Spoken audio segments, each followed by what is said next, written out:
Ever wondered what makes you truly resilient in the face of life's adversities? The answer might lie in the ancient philosophy of Stoicism.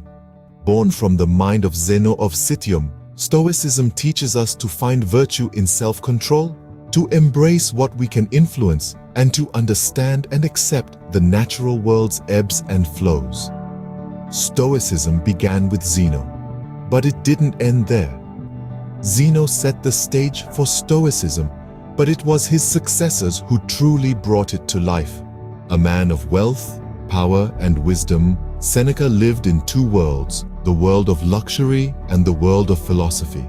This intriguing blend of opulence and introspection gave birth to some of the most profound teachings in Stoicism.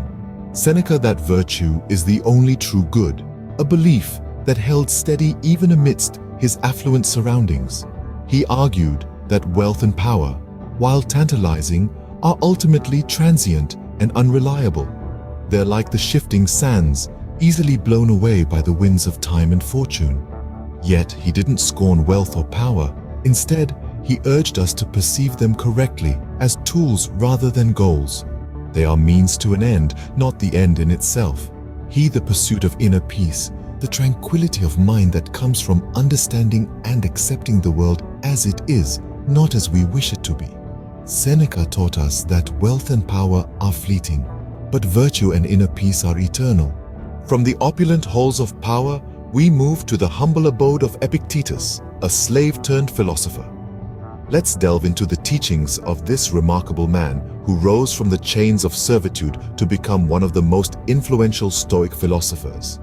Epictetus was a staunch proponent of the dichotomy of control, a radical idea that challenged societal norms. He urged us to understand that while we may not control the events that befall us, we are indeed the masters of our reactions to them. He taught that the true essence of freedom lies not in external circumstances, but within the realm of our minds.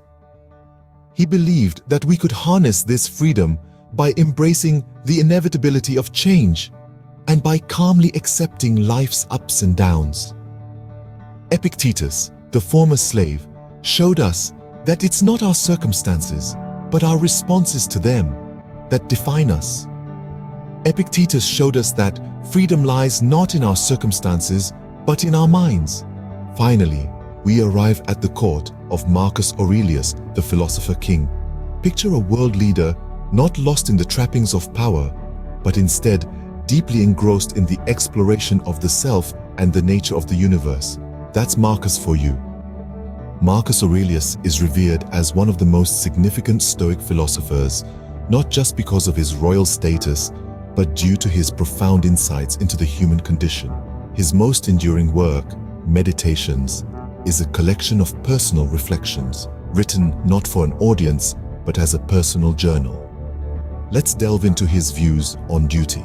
Marcus firmly believed that we all have a role to play in the grand tapestry of life.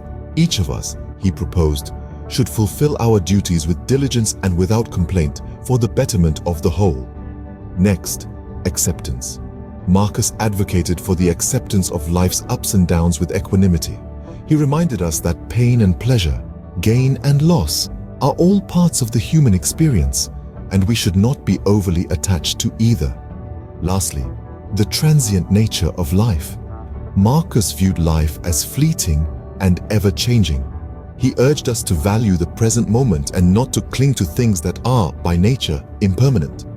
Marcus Aurelius, through his Meditations, reminds us that life is fleeting, but virtue is eternal. So, what can we learn from these ancient philosophers in our modern world? Stoicism, with its timeless wisdom, offers a roadmap to navigate life's turbulences. It imparts the importance of virtue, encouraging us to be our best selves, to act with integrity, courage, and wisdom, even when the world around us fails to do so. It teaches us the power of controlling our reactions. Instead of being swayed by external happenings, Stoicism urges us to focus on our response, to be the calm in the storm. Remember, we are not perturbed by things, but by our view of things. And finally, Stoicism reminds us of the transient nature of life. It prompts us to live fully, to cherish each moment, and to let go with grace, knowing that everything is temporary and that change is the only constant. Remember, these ancient teachings can guide us even today. If you've enjoyed this journey through Stoicism, make sure to subscribe for more philosophical explorations. Until next time, stay stoic, stay wise.